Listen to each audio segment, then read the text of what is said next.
We're going to take you now over to the White House. President Biden is delivering remarks upon the release of this morning's latest jobs report for the month of August. Let's listen. Look at where we are now. Just this morning, we learned that the economy created 190,000 jobs last month. All told, we've added 13.5 million jobs since I took office. Around 800,000 of them manufacturing jobs. We created more jobs in 2 years than any president ever created in a single four-year term. We did in 2 years. What's more, when I took office, the unemployment rate was 6.3%. The nonpartisan Congressional Budget Office predicted that it would not get below 4% until the end of 2025. Now, the unemployment rate has been below 14% for the last 19 months, the longest stretch in over 50 years. We've recovered all the jobs lost during the pandemic. We've added 1 million more new jobs. More than 700,000 people joined the labor force last month, which means the highest share of working-age Americans are in the workforce now than at any time in the past 20 years. People are coming off the sidelines, getting back to their workplaces. Job satisfaction is higher than it's been in 36 years. We've seen record lows in unemployment for African Americans, Hispanic workers and veterans, and workers without high school diplomas, and the lowest unemployment rate in 70 years for America's women. At the same time, inflation continues to fall. It's now around 3%, about 1/3 of what it was 1 year ago. In fact, we learned yesterday that over the past 3 months, inflation was close to what it was before the pandemic, and incomes are higher now than they were before the pandemic. While pay for low-wage workers has grown at the fastest pace for low-wage workers in 2 decades. Remember, some experts said to get inflation under control, we needed higher unemployment and lower wages. But I've never thought that was the problem. Too many people having a job, or that working people were making too much money. And now, after months and months of bringing inflation down, while at the same time adding jobs and growing wages, it matters. And it's no accident. I came to office determined to build the economy in a different way, from the middle out and the bottom up, not the top down. To move away from trickle-down economics and instead focus on the middle class. Because when the middle class does well, and this is not hyperbole, when the middle class does well, everyone does well. Everyone does well. The wealthy do very well, the poor have a shot, and the middle class can make a living. The Financial Times and the Wall Street Journal, I've heard me say it before, started calling my plan Bidenomics. It's about investing in America and investing in Americans. It's working. A key pillar of Bidenomics is empowering and educating workers who are the backbone of this country. I want to mention a few actions my administration took this week to support workers by raising workers' pay and helping more workers get good-paying union jobs. First, we proposed a new rule to extend overtime pay for up to 3.6 million workers across the country, additional 3.6 million. And here's why that matters. Until now, salary workers who were not paid by the hour were often not guaranteed overtime pay unless they made less than $36,568 a year. That was a threshold. If you were a fast food manager or made even $1 more in salary, you were not guaranteed overtime pay, even if you worked an additional 40-hour week. The new rules we proposed this week, raise that threshold to $55,000 a year. That means a mom in North Carolina who makes $37,500 a year as an executive assistant and sometimes works a 60-hour work week could now be guaranteed time and a half whenever she works over 40 hours in that week. Plus, moving forward, that salary threshold automatically will update every 3 years so that it stays up to date with wage growth and purchasing power. What would make it easier for workers to earn overtime? In the future, it would. The automatic update was something we did in the Obama-Biden administration. My predecessor scrapped it. We've worked to bring it back, and it'll make a big difference for a lot of American families.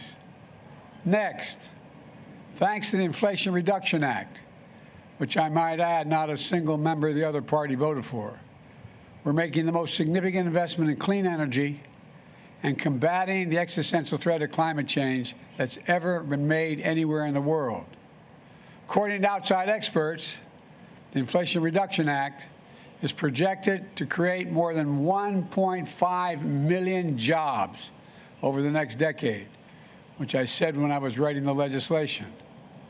This week, the Department of Treasury and the IRS announced guidance on new tax incentives for companies that invest in clean energy, like building wind turbines and installing solar power. In the previous administration, companies got a tax cut, and they could go wherever they wanted to, including overseas, and hire whoever they wanted in order to get that tax cut. But on my watch, we used tax cuts for companies to stay in America and create American jobs in America. We're providing additional tax incentive for companies to pay their workers prevailing wages you can raise a family on. And if they hire registered apprentices, like those trained and sponsored by unions, that's what happens. For some clean energy projects, they'll still be worth millions of dollars. This is a major incentive to pay prevailing wage and hire union workers. It's good for workers. It's good for the environment. And as companies are beginning to figure out, it's good for companies' bottom line as well. Plus, many auto companies significantly ramped up their investments in electric vehicles. My administration has announced more than $15 billion in funding to help automakers convert existing auto plants while retraining existing workers at good wages, giving them a first crack at the new and different jobs for electric vehicle versus the combustion engine, bolstering the domestic supply chain, and ensuring that auto manufacturing jobs remain good-paying jobs, including union jobs. The auto industry has long been a pathway to the middle class and had provided good-paying jobs. I'm not going to let that change on my watch if I can help it. And if anyone wonders whether unions really make a difference, I urge them to take a look at the new report from the Treasury Department. It's the most comprehensive look ever at the impact unions have on our economy. And it concludes definitively that unions raise workers' incomes, increase home ownership, increase retirement savings, increase access to critical benefits like sick leave and child care, and reduce inequality, all of which strengthen the American economy. Plus, even workers who aren't in unions, even workers who have been laid off, see benefits from unions when they're strong, because unions raise standards across the workforce and industries, pushing up wages and strengthening benefits for everyone. You heard me say many times, Wall Street didn't build America. The middle class built America, and unions built the middle class. Let me close with this. We faced some pretty tough times in recent years. A pandemic that took more than 1 million of our friends and neighbors. 1 million fewer people sitting at our dining room or kitchen tables. People we raised and loved. People we grew up with. Gone. The worst economic crisis since the Great Depression. It wasn't that long ago that 20 million Americans were out of work. But the American people didn't give up. They never give up. They've never given up. And today we have the strongest economy in the world, the lowest inflation rate among the major economies, 13.5 million new jobs. You heard me say it before, and I'm going to keep saying it. My dad said a job's about a lot more than a paycheck. It's about your dignity. It's about respect. It's about being able to look your kid in the eye and say, honey, it's going to be okay, and mean it. That dignity is coming back to places all across the country. While I'm proud of the historic legislation my administration has passed and the policies we've enacted, the real heroes in this story are the American people, average Americans. They're the ones getting up every day, putting their heads down, going out that door and going to work. They're the ones starting new businesses, taking the chances, hiring workers, and fulfilling their dreams. 3 weeks ago, at a clean energy factory in Milwaukee, Wisconsin, I met an IBEW electrician who builds and repairs America's growing fleet of wind turbine engines. He said, and I quote, "In America, with hard work and a little faith, anything is possible." In America, with hard work and a little faith, anything is possible. That's what my father's generation believed. That's what these folks believe, too. Every day across this country, ordinary people get up and do extraordinary things. Thanks to them, we're going to continue to grow our economy from the middle out and the bottom up with good paying jobs, more breathing room for families, and American workers building industries of the future. They remind us of who we are. I'm going to keep saying this. We're the United States of America. There is simply nothing beyond our capacity when we set our mind to it and do it together. Have a good Labor Day weekend, and God bless you all. Why are so many Americans living paycheck to paycheck? It looks as though no questions will be answered by President Biden today. He's been speaking about the release of the latest jobs report. He says 13.5 million jobs have been created so far in his presidency. The president also stressed his economic plan is working for America. He says that the Inflation Reduction Act, which he emphasized Republicans did not vote for, will create 1.5 million jobs over the next decade. He also, I think, misspoke. He said that when he took office, the unemployment rate was 6.3%, but is now below 14%. Yeah. I think he meant to say the actual number was below 4% because it is currently, as of today, at 3.8%. That's right. An important clarification there. CBS News senior White House and political correspondent Ed O'Keefe will be joining us in just... I'm here. Oh, you're there. Wonderful. I hear your voice. Will be joining us right now. There he is. So, Ed, let's talk about this because these numbers were highly anticipated. No surprise to hear the president touting, obviously, his own policies. What's your assessment of how the president is framing the numbers from this jobs report?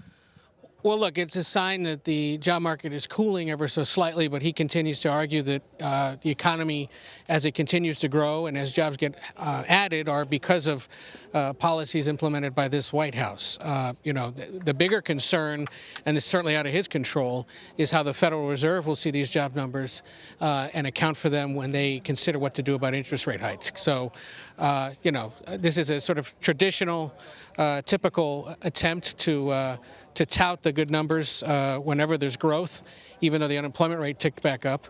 And it's part of what he's going to continue to do throughout the fall as he tries to close the gap with whoever his Republican opponent might be amid polling that continues to show most Americans feel he's not handling the economy well enough. And I want to ask you about that a little bit more, because one of the things that he said really surprised me. He was talking about job satisfaction is the highest that it's been in 36 years.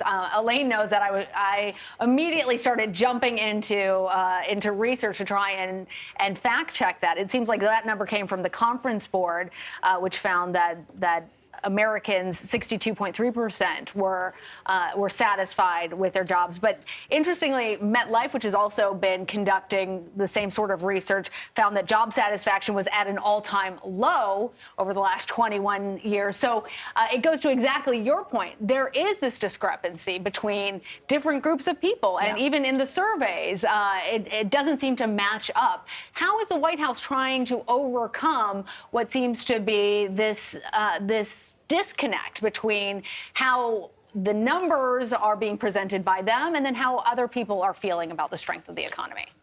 By touting the good news and by doing what he did there towards the end of his remarks, by reminding people that the country's coming out of the pandemic, that the economic indicators remain strong, and that the job growth, the new business creation, and the fact that the economy appears to be generally humming along should be reason for optimism. This is a White House that has conceded that they know that the national mood sort of remains somewhat, if not sour, at least less than enthusiastic, and that rubs off in polling, at least, in questions about things like, are you better off than you were 4 years ago? Is the economy in better shape than it once was? And so their hope is that in the next 14 months or so, they can reverse those numbers and get people to understand that despite inflation being still perhaps not quite where people want to see it, and despite the fact that the unemployment rate ticked up a little bit more, which signals that more people are looking for jobs, and they may be looking for jobs because prices are getting too high and they realize they've got to go either seek full employment or additional employment, that they believe the economy is in good shape. He's held it up well enough, and that it's only going to continue to improve as the policies that they've gotten passed with the Democratic Congress get implemented in the coming years. Yeah, I mean, how critical do members of the Biden team think this issue, the economy, the state of the job market, how critical that will be when it comes to 2024? I mean, as you know, there are a host of other issues looming out there right now, but in the end, the polls seem to always suggest that the economy appears to be, at least from surveys, what people say is the most important issue to them. Yep, and they know it will be. It will continue to be, at least, if not a top number one, a top three issue, most likely, going into 2024, because it's often a measure on which people grade the incumbent. And he is the incumbent. Again, that classic question that Ronald Reagan asked and that Republicans will hang around his neck. Are you better off than you were 4 years ago? And if the answer to that continues to be no amongst the majority of Americans, he's going to be in real trouble unless he can either change the subject, some other issue emerges as the top concern, or things start to turn around in a dramatic way and the polling improves. And, I always love to get your take on things, and I shared what jumped out at me from the speech. Was there anything in particular that jumped out at you, or was this really just a pretty standard speech? It seemed pretty standard. Had he taken questions, yeah, that might have helped. But obviously he's trying to stay on message, knowing he goes into a holiday weekend where he's headed to Florida tomorrow, remember, to tour the damage from Hurricane Idalia. Monday, he's headed to Pennsylvania for a Labor Day event to once again draw attention to his economic policies and to American workers. And then he's set for an ambitious week next week that will take him to India for the G20 meetings and then on to Vietnam for a meeting that, of course, is designed to call out China's interference in Southeast Asia. So a lot on his plate in the coming days, and clearly touting a decent economic report was at the start of that holiday weekend for him. All right. Ed O'Keefe, thank you.